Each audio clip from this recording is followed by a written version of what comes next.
The morning sun slants through the tall windows of Westvale Art Gallery, illuminating the pristine marble floors and towering art displays.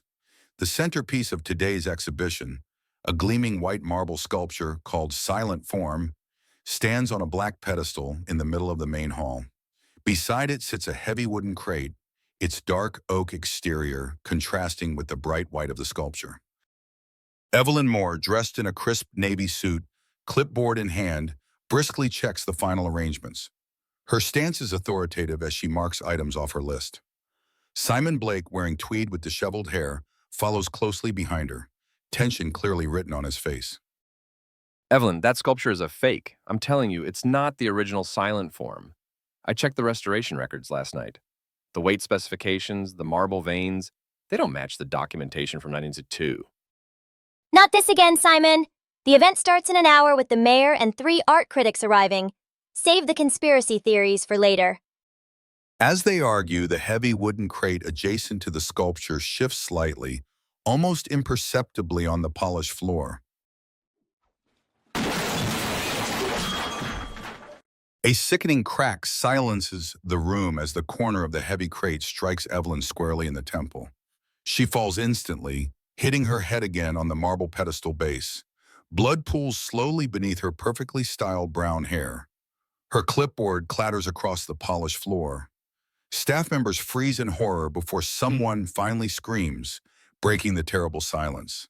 Panic sets in as people rush toward the fallen curator. An hour later, blue and red police lights flash outside the gallery's grand entrance. Officers have cordoned off the area with yellow tape. The morning's excitement has turned to grim whispers. The exhibition guests wait in the reception area, confused and unsettled. Inspector Megure arrives, removing his brown fedora as he ducks under the police tape. Detective Holly Adams follows, her notebook already open.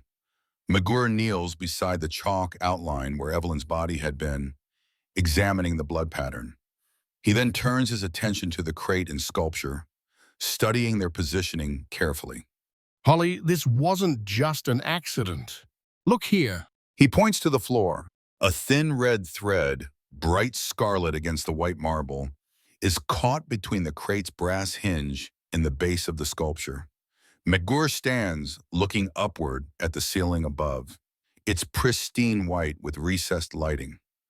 No hooks, no damage, no indication the crate could have fallen from a height. That crate wasn't dropped from above.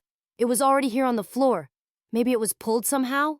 Megure nods thoughtfully, his experienced eyes scanning the gallery. He pauses when he notices the ornate red curtain cords on the nearby gallery windows. The cords are the exact same shade of red as the thread found at the scene. One cord appears slightly different from the others, hanging at an odd angle. Let's speak with everyone who was here this morning. The gallery staff have been gathered in the side hallway, away from the crime scene. Their faces are pale, voices hushed. Coffee cups sit untouched on a small table. Holly takes detailed notes in her leather-bound notebook, while Megure questions each witness separately. She and Simon argued this morning, sure, but Evelyn always pushed people. That was her way. She kept this gallery running smoothly for 8 years, even when our budget was... Never mind. That's not relevant. Please continue, Mr. Whitaker. What about the budget? We've had some financial setbacks recently, authentication issues with a few pieces, nothing that concerns this case. When did these authentication issues begin? About 6 months ago, a Japanese collector questioned the provenance of a Ming vase we sold him. Then there were questions about a Monet landscape, just standard art world disputes. And what was Evelyn's role in these authentication matters? She was becoming overly cautious. Wanted to bring in external authentication experts for every major piece. Expensive and unnecessary. We've managed fine for decades with our internal processes. Megure nods, making a note. Later, with the sculptor. The crate was already beside the sculpture when I arrived at 8 a.m. I was just here to make final adjustments to the lighting for Silent Form. I didn't touch the crate, I swear. Did you notice anything unusual about the exhibition space this morning? The maintenance staff was replacing something on one of the curtains, I think. I didn't pay much attention. Have you heard anything about authentication problems at the gallery? Well, Evelyn confided in me last week. She found documents suggesting Charles had been cutting corners on authentication for years. She said something about international collectors beginning to ask questions and the gallery's reputation being at risk. She was going to confront him with proof after the exhibition. Finally, with the art historian, I told her the sculpture was a fake. She wouldn't listen. We've been arguing about it for weeks, but I'd never heard her. We disagreed professionally, but I respected her. What made you believe the sculpture was fake? The weight specifications and the restoration records, but Evelyn dismissed my concerns because silent form wasn't the piece she was worried about. What do you mean by that? 2 days ago, she asked to meet privately. She showed me financial records indicating that Charles had spent only a fraction of what he claimed on acquiring 3 major pieces for the international wing. She suspected he was purchasing expert forgeries and pocketing the difference, millions of dollars over the years. She was gathering evidence for the board meeting next week. Simon has motive, but look. His hands are clean and there's no residue on his clothing. No signs he touched either the crate or any cord. And his story about Evelyn's investigation into Charles's finances matches what Chloe mentioned. while Holly continues interviewing gallery guests, Megure makes his way to Evelyn's office, searching for deeper threads in this increasingly complex case. Evelyn's office is meticulously organized, art books arranged by subject, color-coded files, everything in its place. On the desk sits a leather-bound planner open to today's date. Megure puts on gloves before examining it. Among exhibition notes and time schedules, one line written in red ink stands out. Curtain cord replaced, frayed end, check with maintenance about supply. Next to the planner between two art catalogs, Megure notices a curled red thread, identical to the one found at the crime scene, carefully tucked as if to mark a page. Opening the catalog, he finds a sticky note in Evelyn's handwriting. Found this thread near the sculpture pedestal during evening inspection. Doesn't match any artwork materials. Same color as new curtain cord. Suspicious. She was investigating this on her own. She found a thread and connected it to the curtains. He glances at the window in her office. The curtain cord is visibly frayed at the end, as if recently cut. A small section appears to be missing. Megure carefully examines the curtain fixture and notices small scratch marks around the rod mount, signs that someone had recently manipulated the hardware.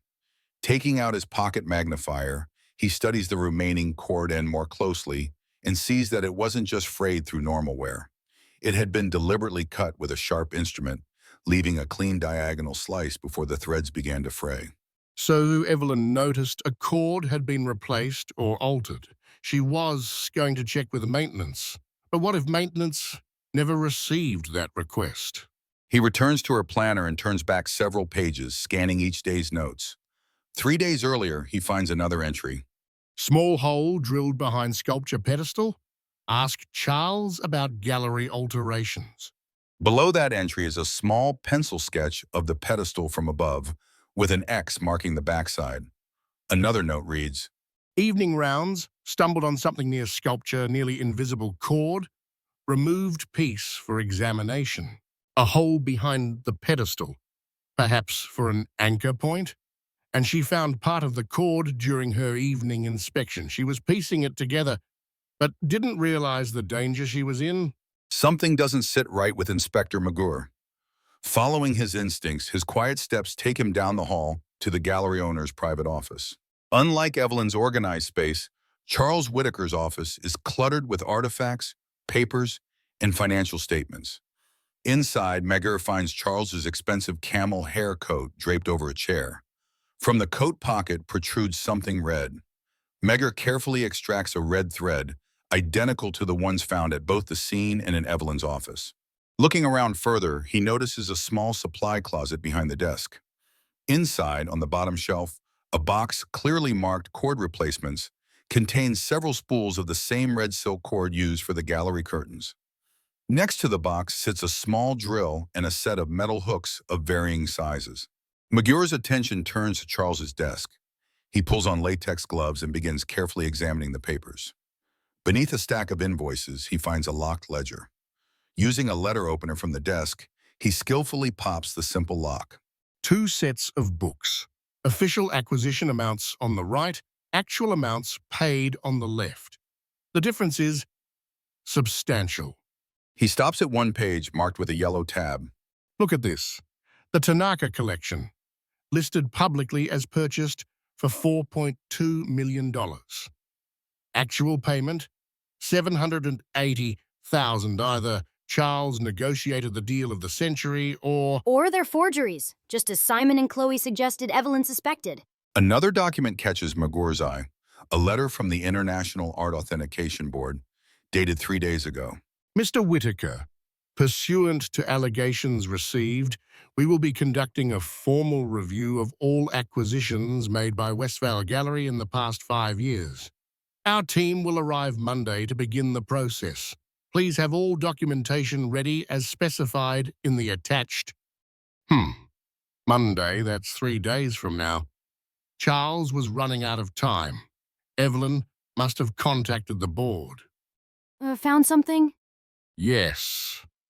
Motive. Charles has been systematically defrauding collectors with forgeries for years. The difference in these columns represents millions in embezzled funds, and now the Authentication Board is coming to investigate, likely thanks to Evelyn's report. A gallery built on fraud, and Evelyn was about to bring it all crashing down. Let's return to the scene. There's something I need to confirm. Back in the main gallery hall, the forensic team has finished photographing the area. Megure kneels beside the sculpture pedestal, carefully examining its rear surface. Here it is.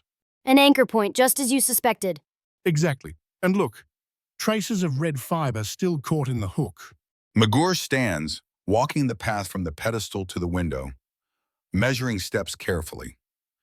He stops at the curtain, examining where it's tied back. The mechanism becomes clear now.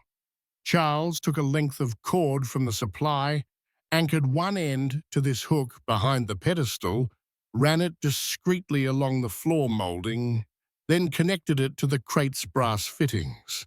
When pulled with enough tension... The crate would swing with considerable force, but how did he trigger it? That's the clever part. The cord continued back to the curtain. When Evelyn moved to the exact spot we found her, the position where she would best examine the sculpture, her foot would catch the nearly invisible cord stretched across the floor. The suspects have been gathered in the gallery hall once more. Outside, thunder rolls as storm clouds gather. Inside, the tension is equally electric. The truth is ready to be revealed. Evelyn Moore was not killed by chance or accident. She was murdered with precision and planning. But I thought you suspected me because of our argument. Not you, Simon, Charles Whitaker. Gasps from the group. Charles's face remains stoic, but his hands begin to tremble. Allow me to reconstruct the crime precisely. You used a curtain cord, one you had recently replaced from your supply closet, to create an ingenious tension mechanism. Megure walks the gallery floor, tracing the exact path with his hand. First, you installed a small eye hook behind the sculpture pedestal. The drill marks on the hook match the drill found in your office supply closet. Then you threaded the red silk cord through this hook. Megure kneels beside the pedestal and points to the now visible eye hook, then continues tracing the path along the floor. You ran the cord along the baseboard molding, using the dark shadows there to conceal it, and attached one end to the brass fitting on the side of the crate. You positioned the crate at precisely the right angle and distance so that when pulled, it would swing directly toward where Evelyn would stand to inspect the sculpture. He demonstrates how the cord would be positioned, using a piece of string from an evidence bag. The most crucial part of your plan was the trigger mechanism. You continued the cord across a small section of the floor, right where you knew Evelyn would stand during her final inspection. Then anchored the other end back at the curtain rod. When Evelyn moved to her usual position, her foot caught the nearly invisible tripwire, creating tension that pulled the crate with deadly force. What you didn't realize, Charles, was that Evelyn had already begun to suspect something. During her evening rounds last night, she stumbled over part of your cord and collected a thread from it. Holly holds up an evidence bag containing the red thread. She carefully preserved this thread and made notes about it in her planner. She also noticed the hole you drilled behind the pedestal and was planning to question you about it today. But the real motive goes much deeper than just a suspicious cord. He opens a file folder and removes several documents. We found your secret ledger, Charles. For years, you've been purchasing forgeries instead of authentic artwork, presenting them as originals, and pocketing the difference, millions of dollars in all. The Tanaka collection alone shows a discrepancy of over $3.4 million. Charles's face pales visibly as the other gallery staff members exchange shocked glances. Multiple witnesses have confirmed that Evelyn discovered your scheme. She found documentation of the fraud and had already contacted the International Art Authentication Board, who were scheduled to arrive in 3 days to conduct a full investigation. We found their letter in your office. Evelyn was meticulous in her investigation. She had compiled evidence of at least 12 fraudulent acquisitions over the past 5 years. With her background and reputation, her testimony would have been devastating. You faced not just the collapse of your gallery, but criminal charges for fraud on an international scale. He displays another document showing gallery finances. Your gallery is already in financial distress. 3 collectors have demanded refunds due to authentication questions in recent months. You couldn't afford to return the money because you had already spent it on this lavish lifestyle. Megure gestures to Charles's expensive watch and custom suit. So when you discovered Evelyn had found evidence of your cord trap, as well as your financial fraud, you knew you had to act immediately. The red thread found in your coat pocket exactly matches those found at the crime scene and the one Evelyn preserved in her planner. Our forensic team has also found microscopic wood splinters from the crate embedded in the cord sample from your office, proving this exact cord was used in the mechanism. He turns to face Charles directly. The maintenance staff confirmed they never replaced any cords recently, nor drilled any holes. You did that yourself 2 days ago, according to the gallery security footage, which shows you entering alone at 7:15 a.m. carrying your toolbox. He produces a photo showing Charles entering with the toolbox. She was always too thorough, Charles, composure finally crumbling. Always checking everything twice. I saw her notes yesterday when she stepped away for a call. The authentication board would have destroyed everything. 30 years building this gallery and they would have taken it all. The forgeries were perfect. No one would have ever known if she hadn't been so damn persistent. He slumps into a nearby chair. The gallery was going under 3 years ago. A collector offered me a way out. Perfect forgeries at a fraction of the cost. Just one at first, then another. It saved the gallery. I was going to stop, but then the recession hit. Instead of saving your gallery, you've destroyed it, and took an innocent life in the process. The sculpture is genuine, though. I always insisted on that. At least, the centerpiece was real? Even in her death, Evelyn's attention to detail solved her own murder and exposed the truth she sought to protect: the integrity of art itself. Hours later, the gallery returns to silence. The exhibition canceled, the lights dimmed. Charles is led away in handcuffs, his reputation in tatters like the frayed cord that betrayed him. He almost got away with it. If the cord had completely detached when the crate moved. Almost, but Evelyn left a thread behind, literally. And in my experience, Detective Holly, the truth is often hanging by just such a thread. The remaining red curtain cord swings slightly in the gallery light, casting a moving shadow across the marble floor where Evelyn fell. Did you catch the red thread clues early? Who did you suspect?